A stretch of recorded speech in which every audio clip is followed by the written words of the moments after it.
പൊന്നു മക്കളെ, ഒരു കിണ്ണം കാച്ച ഐറ്റം കണ്ടിട്ടാ ഞാൻ ഇരിക്കുന്നത്. ഞാൻ കണ്ട പടം ഏതാന്ന് ചോദിക്കുന്നില്ല. ഇയാളെന്താ ഒരുമാതിരി പിള്ളേരെ പോലെ. ഞാൻ തന്നെ പറയാം. അപ്പൊ നമ്മുടെ ഇന്നത്തെ പടമാണ് ആമോസ് അലക്സാണ്ടർ. ഇതൊക്കെ ഏത് പടമെന്ന് നിങ്ങൾക്ക് ചോദിക്കാൻ കഴിഞ്ഞെങ്കിൽ ട്രസ്റ്റ് മീ, മനുഷ്യരെ നിങ്ങൾ അനുഗ്രഹിക്കപ്പെട്ടവരായിരിക്കുന്നു. കാരണം അജാതി ആധുനിക ത്രിവർണ്ണ പുണ്ടരീകാക്ഷ പുളകിത യന്ത്രവൽകൃത ലോകമാന്യ തിലക പടമാണിത്. പെൺമക്കളൊക്കെ കൂടുതലുള്ള ആൾക്കാരൊക്കെ ഒന്ന് ഈ പടം കാണണം. അതെന്തിക്കാ പെൺമക്കളുള്ളവരൊക്കെ നിങ്ങളെ പിടിച്ച് കടിച്ച ഈ പടമൊക്കെ കാണിച്ച് ശിക്ഷിക്കാനായിട്ട്? പിള്ളേരൊക്കെ മൊബൈൽ തുറന്നു കഴിഞ്ഞാൽ പല കാര്യങ്ങളും കാണുന്നുണ്ട്.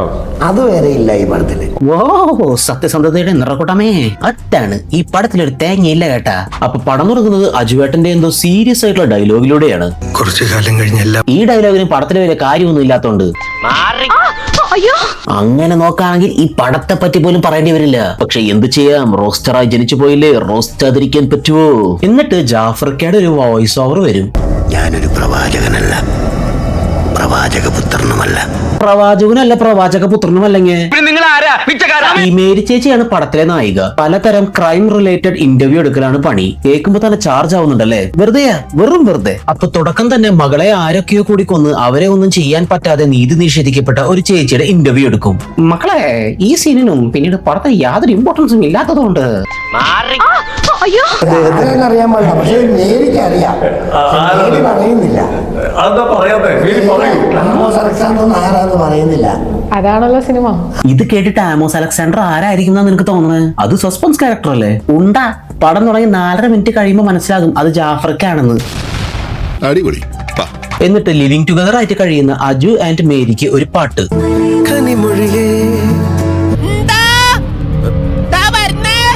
സോ ആമോസ് അലക്സാണ്ടർ എന്ന റേപ്പിസ്റ്റ് മേരിയുടെ ഇന്റർവ്യൂസ് കണ്ട് മേരിക്ക് ഒരു മെയിൽ അയക്കും. അതായത്, ഞാൻ കുറേയേറെ തിണ്ടിത്തരങ്ങൾ കൂടി ചെയ്തിട്ടുണ്ട്, അതിനെപ്പറ്റി ഒരു ഇന്റർവ്യൂ എടുക്കണമെന്ന്. ഇക്കായുടെ അസ്ഥി അറിയോ? ഭയങ്കര റോസ്റ്ററാണ്. സിനിമാക്കാര് കഷ്ടപ്പെട്ട് എടുത്തു വെച്ചേക്കണത് ഫ്രെയിം ബൈ ഫ്രെയിം പോസ്റ്റ് ചെയ്ത് കുറ്റം കണ്ടുപിടിക്കലാണ് ഇവന്റെ പണി. പുതിയ കുറ്റം ഒന്ന് കാണിച്ചു കൊടുത്തേടാ. ചെറ്റാണെങ്കിലും നമ്മുടെ ആമോസ് അലക്സാണ്ടർ ആള് സിമ്പിളാ. സിനിമാക്കാര് പുള്ളിക്ക് കനത്തിലെ ആമോസ് എന്നുള്ള പേര് വിത്ത് Z ആണ് കൊടുത്തത്. ബട്ട് ആള് സിമ്പിൾ ആയതുകൊണ്ട് മേരിക്ക് മെയിലയച്ചപ്പോ ആമോസ് വിത്ത് S. പുതിയ ലിബിയാന്റെ പേരില്ല, പഴയ ലിബിയാന് താർത്തേനെ. അങ്ങനെ ആമോസിന്റെ ഇന്റർവ്യൂ എടുക്കാൻ 2 പേരെ അവിടെ കെട്ടിയെടുക്കും. ആമോസ് ആണെങ്കിൽ ഒരു ലോഡ് റേപ്പ് ചെയ്ത് പിടിക്കപ്പെട്ട് ജയിലിൽ ചാടി മോഷണം ആൾമാറാട്ടം ഒക്കെ ചെയ്ത് ജീവിച്ച് പിന്നീട് വീണ്ടും പിടിച്ച് ജയിലിലാക്കി ശിക്ഷ കഴിഞ്ഞ് പുറത്തിറങ്ങിയ മുതലാണ് കേട്ടോ. Note the point. നിങ്ങളൊന്ന് മാറുന്നേ. ഞാനെന്തിനാ മാറുന്നേ? മോക്കങ്ങ് മാറി നിൽക്കാൻ മേലെ. പ്രതികളുടെ ലോകത്തിലേക്ക് സ്വാഗതം. മേരി ചേച്ചിയുടെ ഇന്റർവ്യൂവിന്റെ ഉദ്ദേശം എന്താ അറിയോ? ഈ ഇന്റർവ്യൂ കണ്ട ഒരാളെങ്കിലും നിങ്ങളെ പോലെ ആവരുതെന്ന് തീരുമാനിച്ചോ? അതൊരു നേട്ടല്ലേ ആമോസ്? നിങ്ങളൊരു വിഡ്ഢിയാണോ? നിങ്ങളുടെ ഒരു ഇന്റർവ്യൂ കണ്ട് ആരെങ്കിലും നന്നാകാനോ? ആമോസിന്റെ കേസാണെങ്കിൽ അങ്ങേരുടെ മറ്റൊരു ക്രൈമാണ് ആസ്ഥാനത്തുള്ള കൊണയടി. ആമോസിന്റെ ബാല്യകാലത്തെ പറ്റി ചോദിക്കുമ്പോ 1947 ഫെബ്രുവരി 28 സ്വാതന്ത്ര്യത്തിന് വേണ്ടി മറുപടി കൂട്ടിയ തായ്വാൻ വരെ ചൈനീസ് സൈന്യം കൂട്ടപ്പുറ ചെയ്ത ദിവസം, അവതാരങ്ങൾ പിറവിയെടുക്കുന്ന ദിവസം ലോകത്തിലെ തെറ്റുകളുണ്ടാവും. പക്ഷെ കുടമാറ്റം നന്നായത് പാറമേക്കാവിന്റെ ആണെങ്കിലും വെടിക്കെട്ട് നന്നായത് തിരുവമ്പാടിര. പുള്ളിയുടെ അമ്മ ഒരു പ്രോസ്റ്റിറ്റ്യൂട്ട് ആയതുകൊണ്ട് പുള്ളിക്ക് എല്ലാ സ്ത്രീകളെയും വെറുപ്പാണ്. അതാണ് കാര്യം. അതിനാണ് 1947 അവന്റെ അവതാര പിറവിയുടെ കിണ്ടി. ആ സീൻ കഴിഞ്ഞ അടുത്ത സീൻ ആമോസ് അവിടെ നിന്ന് ഇറങ്ങി പോകുന്നതാണ്. പിന്നെ ഇവരുടെ വീട്ടിൽ ഇവർ തല്ലുകൂടുന്നത്. ആമോസിന്റെ വീട്ടിൽ വെച്ച് എന്തോ സംഭവിച്ചു. അതിന്റെ പേരിൽ അജു മേരിയെ വേണ്ടെന്നും പറഞ്ഞ് ഇറങ്ങിപ്പോകും. ബട്ട് എന്താ സംഭവിച്ചത് നമുക്ക് പറഞ്ഞു തരില്ല. എന്താ കാര്യം? അത് സസ്പെൻസ് ആണ്. സോ ഇനി അങ്ങോട്ട് ആമോസിന്റെ ചിലപ്പം മേരി ചേച്ചിയുടെ ലൈഫും നോൺ ലീനിയർ ആയിട്ട് കാണിക്കാനാണ് പരിപാടി. അയ്യടാ, ഈ തേങ്ങപ്പടം ഞാൻ നോൺ ലീനിയർ ആയിട്ട് ഉണ്ടാക്കാം. അപ്പൊ എന്താ ഉണ്ടായെന്ന് വെച്ചാ ആമോസ് ഇവർക്ക് ജ്യൂസ് കൊടുക്കും. തിരിച്ചുള്ള വിശ്വാസം കൊണ്ട് നിങ്ങൾ എന്നെ അപമാനിക്കാതെ ഇരുന്നാൽ എനിക്കത് എത്ര സന്തോഷകരമാവും. അത് കേട്ടതും പുള്ളിനെ സന്തോഷിപ്പിക്കാനായിട്ട് 2 ആ ജ്യൂസ് എടുത്തങ്ങോട്ട് മോന്തും. സന്തോഷിപ്പിക്കാൻ പറ്റിയ നല്ല ബെസ്റ്റ് മുതല. അതും കുടിച്ച് അജുണന്റെ ബോധവും പോകും. മേരി ചേച്ചിന് ഇങ്ങനെ റേറ്റ് ചെയ്ത് സ്കൂട്ടാകും. ഇതാണ് അവസാനം വരെ മിണ്ടാതെ ഉരിയാടാതെ നോൺ ലീനിയർ ആയിട്ട് എടുത്തു വെച്ചേക്കണ ഐറ്റം. മക്കളെ, മാമനോടൊന്നും തോന്നല്ലേ? ഇതിനിടയിൽ ആമോസണ്ണൻ അജുവണ്ണനെ ഒന്ന് ചൊറയുന്ന ഒരു സീനും ഉണ്ട്.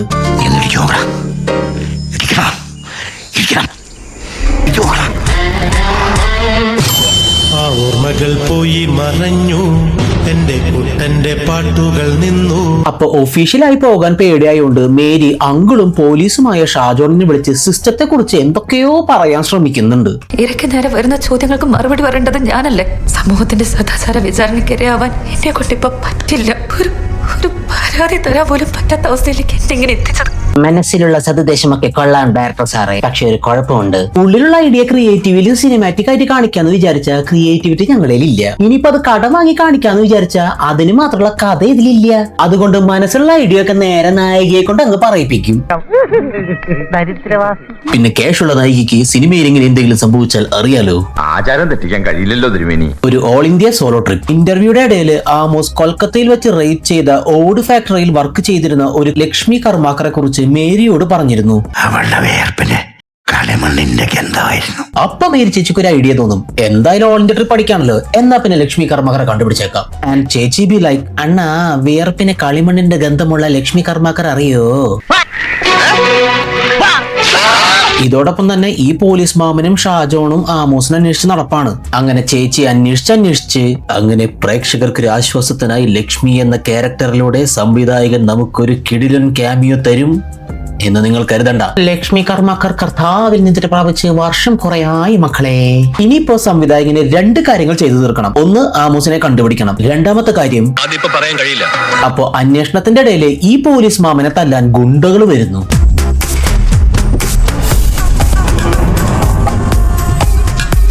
എന്നിട്ട് പുള്ളിയുടെ സ്വാഗ് ഫൈറ്റ്. എന്നാൽ ഇമ്മാതിരി BGM ഇട്ട് ഫൈറ്റ് ഒക്കെ കൊടുക്കണമെങ്കിൽ പുള്ളി ആരാവും? ഒരു ക്ലൂ തരാം. പൈസ പ്രൊഡ്യൂസർക്ക് ഒരു ഫൈറ്റ് എന്നതായിരുന്നു രണ്ടാമത്തെ കാര്യം. ഇനി ഒന്നാമത്തെ കാര്യം, ആമോസിനെ കണ്ടുപിടിക്കൽ. ബുദ്ധിപരമായ ഇൻവെസ്റ്റിഗേഷനിലൂടെ ആമോസിനെ കണ്ടുപിടിക്കുന്നത് കാണിച്ചാലോ? ഓ പിന്നെ ഈ കിണ്ടിപ്പടത്തിലല്ലേ ഇനി ബുദ്ധിപരമായ ഇൻവെസ്റ്റിഗേഷൻ. പ്രൊഡ്യൂസർ സാറിനെ ഇടിക്കാൻ വന്ന ഗുണ്ടകൾ പോകുന്ന വണ്ടി വേറൊരു വണ്ടിയിൽ ഇടിക്കുന്നു. ആ വണ്ടിയിൽ നിന്ന് ഒരു പീസ് പുറത്തേക്ക് തെറിക്കും. Amos Alexander. ഇതൊക്കെ എഴുതിണ്ടാക്കാൻ കുറെ ബുദ്ധിമുട്ടിന്ന് തോന്നുന്നു. എന്നിട്ട് അജുവേട്ടനും ഈ ഡയാന ചേച്ചിനെയും കാണിക്കും. അത് അജുവേട്ടന്റെ ഭാര്യ, അവർക്കൊരു കുട്ടി ഉണ്ടാകാൻ പോകുന്നു. ആ സീനും ദേ പോണു. എനിക്ക് എൻ്റെ കഥാപാത്രം വളരെ ഇഷ്ടത്തോടെ ഞാൻ ചെയ്തതാണ്. അങ്ങനത്തെ ഒരു ക്യാരക്ടർ നമ്മൾ പറയുന്ന പോലെ ഇന്നുവരെ ചെയ്യാത്ത, നീ ഇന്നുവരെ ചെയ്തിട്ടില്ല ഇങ്ങനത്തെ ഒരു ക്യാരക്ടർ. എന്ത് കാര്യമാണത്? ഒരു സുഖം, ഒരു മനസുഖം. ആമോസിനെ കയ്യിൽ കിട്ടിയപ്പോ മേരി ചേച്ചി വന്നിട്ട് 2 ഓഫർ കൊടുക്കും. ഒന്ന്, നീ പറഞ്ഞ പോലെ ശേഷിച്ച കാലം ജയിലിൽ. അതെ, അതാണല്ലോ അതിന്റെ മര്യാദ. ഇനി രണ്ടാമത്തെ ഓപ്ഷൻ, നിനക്ക് എന്റെ കൂടെ വരാം. ഇനി രണ്ടാമത്തെ ഓപ്ഷൻ, നിനക്ക് എന്റെ കൂടെ വരാം.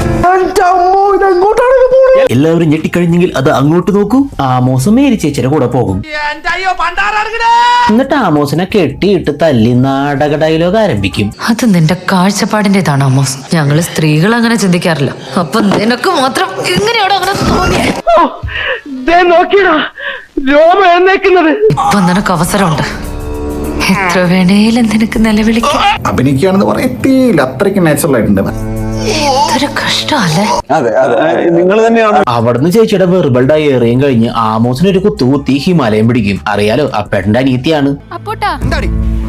പക്ഷെ ആരും ഹാപ്പി എൻഡിങ് പ്രതീക്ഷിച്ചിരിക്കണ്ട. ആമോസ് അവിടെ നിന്നും രക്ഷപ്പെട്ട് റേപ്പുകൾ തുടർന്നുകൊണ്ടേയിരുന്നു. എന്ത് ചെയ്യാനാടാ, ഞാൻ ഇങ്ങനൊരു ദുരന്തനായി പോയി.